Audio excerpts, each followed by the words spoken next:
আসসালামু আলাইকুম রহমতুল্লাহি বারাকাতুহ। প্রিয় দর্শক, আজকের ভিডিওটা হচ্ছে খুবই গুরুত্বপূর্ণ। কেউ না টেনে শেষ পর্যন্ত দেখার চেষ্টা করবেন ইনশাআল্লাহ। আজকে আমরা সূরাতুল কাউসার সহিহ শুদ্ধভাবে বানান করে শিখব, যে সূরাটি নামাজের জন্য সদা সর্বদাই প্রয়োজন হয়ে থাকে। তো প্রিয় দর্শক, আমরা দেরি না করে এখনই শুরু করি। বিসমিল্লাহির রহমানির রহিম। এই সূরাটি হচ্ছে সূরা কাউসার, মক্কায় অবতীর্ণ হয়েছে। সূরাতুল কাউসার মক্কায় অবতীর্ণ হয়েছে, মক্কি সূরা। তো আমরা এখন বানান করে শিখব। যেমন হামজা নুন জের ইন, নুন আলিফ জবর না, ইন্না। আমরা এখানে গুন্না করব। গুন্নাটি হচ্ছে ওয়াজিব গুন্না। ওয়াজিব গুন্না হচ্ছে হরকতের বামে নুনে বা মিমে তাসদিদ হইলে গুন্নাহ করিয়া পড়িতে হয়, ইহাকে ওয়াজিব গুন্নাহ বলে। তো আমরা এখানে হরকতের বামে নুনের মধ্যে তাসদিদ পেয়েছি, সেজন্য আমরা এখানে গুন্না করে পড়ব। এখানে যে হরকতটা পেয়েছি সেটা হচ্ছে জের। জেরের বামে নুনের মধ্যে তাসদিদ হয়েছে, সেজন্য আমরা এখানে গুন্না করে পড়ব। যেমন ইন্না, না এখানে আমরা 3 আলিফ টান করব। মদের নাম হচ্ছে মদ্দে মুনফাসিল। মদ্দে মুনফাসিল হচ্ছে মদের হরফের উপরে চিকন চিহ্ন বামে হামজা থাকিলে 3 আলিফ টানিয়া পড়িতে হয়, ইহাকে মদ্দে মুনফাসিল বলে। প্রিয় দর্শক, আবারও এই মতটা আমি বলি। মতটা হচ্ছে মদের হরফের উপরে চিকন চিহ্ন বামে হামজা থাকিলে 3 আলিফ টানিয়া পড়িতে হয়, ইহাকে মদ্দে মুনফাসিল বলে। তো আমরা কিন্তু এখানে দেখতে পেয়েছি যে মদের হরফের উপরে চিকন চিহ্ন আছে। এখানে দেখেন মদের হরফের উপরে চিকন চিহ্ন আছে, বামে হামজা, সেজন্য এখানে আমরা 3 আলিফ টানিয়া পড়ব। যেমন ইন্না, ইন্না। হামজা আইন জবর আ, তয়া জবর তয়, আ তয়। নুন খারা জবর না, আ তয় না। নার মধ্যে আমরা 1 আলিফ টানবো, খারা জবর হওয়ার কারণে মধ্যে তবাই হয়েছে। প্রিয় দর্শক, আমরা মধ্যে তবাইয়ের সংজ্ঞাটা একবার জেনে নেই। খারা জবর খারাজের উল্টা পেশ হইলে 1 আলিফ টানিয়া পড়িতে হয়, ইহাকে মধ্যে তবাই বলে। তো আমরা এখানে কিন্তু নুনের উপরে খারা জবর পেয়েছি, সেজন্য এখানে আমরা 1 আলিফ টানব। যেমন আ'তাইনা, আ'তাইনা। ইন্না আ'তাইনা।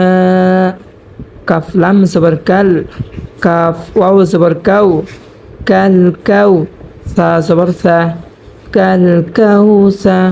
র জবর র, কাউসার। এখানে অক্ফ হওয়ার কারণে রটা সাকিন হবে। এখানে একটা কায়দা হয়েছে, কায়দাটা হচ্ছে অক্ফের শেষে যে হরফ থাকে সে হরফটা সাকিন হয়ে যায়।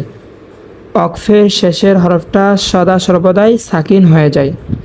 তো এখানে অক্ফ হওয়ার কারণে রটা সাকিন হয়ে যাবে। রটা যদি সাকিন হয়ে যায় তাহলে সা রকে ধরবে। যেমন সাও, আমরা যদি এখানে অক্ফ করি তাহলে সা গিয়ে রকে ধরবে।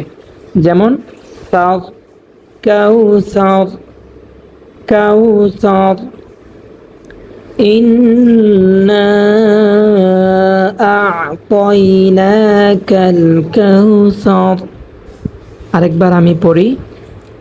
ইন্না আ'তাইনাকাল কাউসার।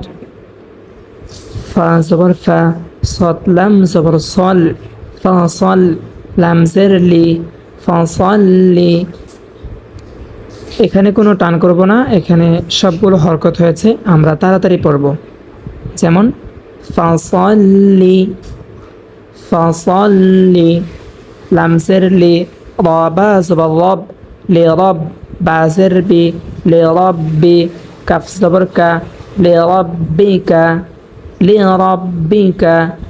فصل لربك فصل لربك এখানে যে রটা আসছে সে রটা আমরা মোটা করে পড়ব, কারণ হচ্ছে রর উপরে জবর অথবা পেশ থাকিলে সেই রকে মোটা করিয়া পড়িতে হয়। আর যদি রর নিচে জের থাকে তাহলে সেই রকে পাতলা করিয়া পড়িতে হয়। তো এখানে আমরা কিন্তু পেয়েছি রর উপরে জবর, সেজন্য আমরা এখানে রকে পুর করিয়া অর্থাৎ মোটা করিয়া পড়ব। যেমন ফাসাল্লি লিরাব্বিকা ফাসাল্লি লিরাব্বিকা। ওয়াও নুন জবর ওয়ান, হা র জবর হাদ, ওয়ান হাদ। এখানেও আমরা রকে মোটা করিয়া পড়ব। এইখানে যে কায়দাটা হয়েছে, যে নিয়মটা হয়েছে সেটা হচ্ছে র সাকিন ডাইনে জবর অথবা পেশ থাকিলে সেই রকে মোটা করিয়া পড়িতে হয়।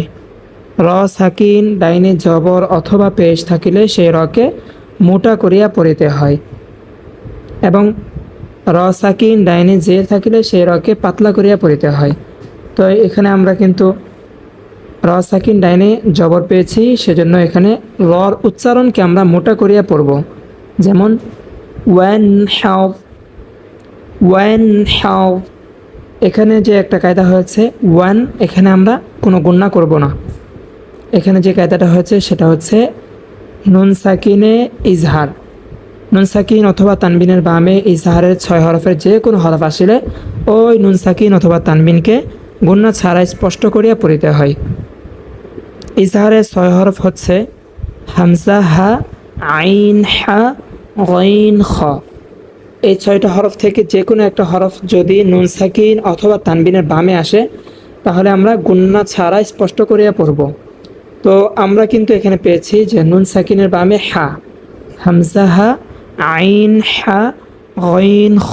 এই 6টা হরফ থেকে হা পেয়েছি নুন সাকিনের পরে, সেজন্য এখানে আমরা কোনো গুণনা করব না, গুণনা ছাড়াই স্পষ্ট করে পড়ব। যেমন ওয়ান হাদ ফাসাল্লি লিরাব্বিকা ওয়ানহার ফাসাল্লি লিরাব্বিকা ওয়ানহার। হামজা নুন জের ইন, নুন জবর না, ইন্না। এখানে গুণনা হবে, সেটা হচ্ছে ওয়াজিব গুণনা। আমরা কিন্তু পূর্বেই পড়েছি সর্বপ্রথম ইন্না যেরকম এখানে হয়েছিল ইন্না, এখানে ওয়াজিব গুণনা হয়েছে। এখানে ওয়াজিব গুণনার সংজ্ঞা দেওয়া হয়েছে, এখানেও কিন্তু ওয়াজিব গুণনা হয়েছে। আমরা গুণনা করে পড়ব হরকতে বামে নুনের মধ্যে তাসদিদ হওয়ার কারণে। যেমন ইন্না, শিন আলিফ জবর শা, নুন জের নি, শানি, হামজা জবর আ, শানি আ, কাফ জবর কা, শানি আ কা। এখানে আমরা এক আলিফ টানিয়া পড়ব, জবরের বাম পাশে খালি আলিফ আসার কারণে মধ্যে তবাই হয়েছে। যেমন শানি আ, কাফ জবর কা, শানি আ কা, শানি আ কা। ইন্না শানি আ কা, হা পেশ হু, ওয়াও লাম জবর ওয়াল, হুয়াল, হামজা বা জবর আবে, হুয়াল আবে, তা জবর তা, হুয়াল আবে তা, র পেশ রু, হুয়াল আবে তা রু। পূর্বে আমরা পড়েছি যে অক্ফ হওয়ার কারণে অক্ফের শেষে যে হরফটা থাকে সেই হরফটা সদা সর্বদাই সাকিন হয়ে যায়। তো এখানে অক্ফ হওয়ার কারণে রটা সাকিন হয়ে যাবে। যদি রটা সাকিন হয়ে যায় তাহলে তা রকে ধরবে যদি আমরা এখানে অক্ফ করি। যেমন হুয়াল আবাতা, হুয়াল আবাতা। এখানে যে রটার উচ্চারণ হবে সেটাও কিন্তু পূর্বে আমরা পড়েছি। এখানে যেরকম হাল, এখানে রর উচ্চারণটা মোটা হবে, এখানেও কিন্তু রর উচ্চারণটা মোটা হবে। কারণ হচ্ছে রটা সাকিন হওয়ার কারণে র সাকিন ডাইনে আমরা জবর দেখতে পেয়েছি, সেজন্য এখানে আমরা রর উচ্চারণটা মোটা করে পড়ব। যেমন আবাতা, হুয়াল আবাতা। ইন্না শানিআকা হুয়াল আবতার, ইন্না শানিআকা হুয়াল আবতার। প্রিয় দর্শক, আমরা সূরাতুল কাউসার আরেকবার রিডিং পড়ব, সবাই মনোযোগ দিয়ে ধরবেন। বিসমিল্লাহির রহমানির রহিম ইন্না আ'তাইনাকাল কাউসার ফাসাল্লি লিরাব্বিকা ওয়ানহার ইন্না শানিআকা হুয়াল আবতার। আসসালামু আলাইকুম রহমতুল্লাহ। প্রিয় দর্শক, আমাদের ভিডিওগুলো যদি আপনাদের ভালো লাগে তাহলে আমাদের চ্যানেলটাকে সাবস্ক্রাইব করে আমাদের সঙ্গে থাকবেন সামনের নতুন নতুন ভিডিও পাওয়ার জন্য এবং লাইভে কোরআন শেখার জন্য। সবার কাছে দোয়া চাই, সবাই দোয়া করবেন। সবার জন্য দোয়া করি, সবাই ভালো থাকবেন, সুস্থ থাকবেন। আসসালামু আলাইকুম রহমতুল্লাহি ওয়া বারাকাতুহু।